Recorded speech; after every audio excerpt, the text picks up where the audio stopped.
क्या हाल है दोस्तों।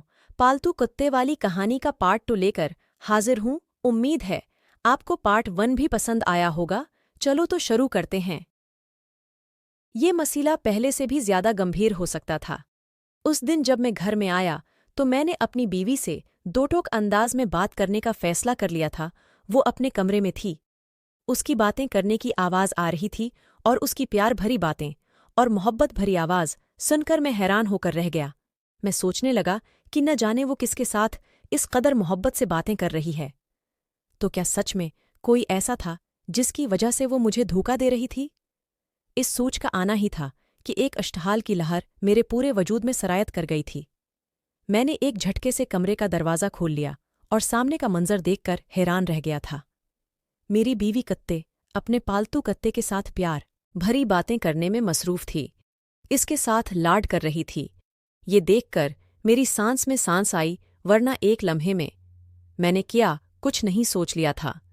जब मैं उसके पास जाकर बैठा तो उसे जज्बे लताती हुई नज़रों से देखने लगा। मैं जब भी उसे ऐसी निगाहों से देखता था तो वो घबरा जाया करती थी। वो समझ जाती थी कि मेरे दिल में उसके लिए प्यार अमड़ रहा है। ऐसी सूरत में वो मुझसे दौड़ भागने लगती थी और आज भी हसब मामूल ऐसा ही हो था। वो फौरन से मेरे लिए खाना लगाने के लिए उठ गई थी। मेरा ये हमेशा से मामूल था कि घर आते साथ ही मैं खाना खाया करता था। रात को जब वो तमाम कामों से फारग होकर बस्तर पर दराज हुई तो मैंने हाथ बढ़ाकर उसे अपनी तरफ खींच लिया। मैं दिल कर रहा था आज तमाम हदें तोड़ दूं, अपने और उसके दरमयान तमाम हिजाब दौर कर दूं। एकदम ही उसका चेहरा जर्द पड़ गया था और खौफ से वो बड़ी तरह से कांपने लगी थी। कितनी देर तक मैं उसकी हालत को समझने की कोशिश करता रहा और फिर थके हारे अंदाज में उसे मैंने खुद से अलीदा किया।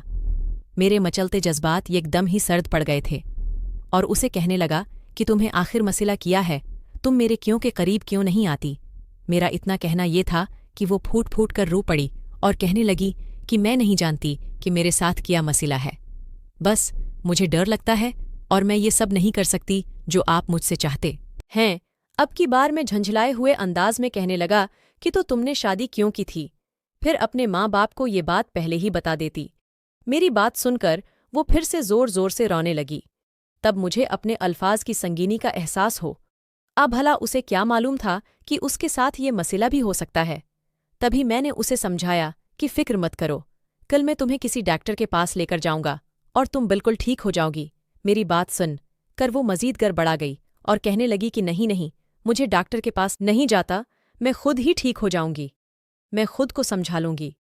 उसकी बात सुनकर मैंने सर थाम लिया और फिर उसे कुछ कहे बगैर सो गया। अब मैंने अपने दिल में ठान लिया था कि मैं उसे डॉक्टर के पास जरूर लेकर जाऊंगा। आखिर उस मसले का कोई ना कोई हल तो निकलना चाहिए। यूं मैं कब तक लोगों की बातें संतार हूं। गावा किया जाने कि मुझे दोस्तों से मजाक मजाक में क्या कुछ नहीं बर्दाश्त करना पड़ता था। यूं भी अब खुद को उससे दूर रखना मेरे लिए बहुत मुश्किल हो गया था और अब मैं मजीद अपने जज्बात पर काबू नहीं पा सकता था। एक रात महने।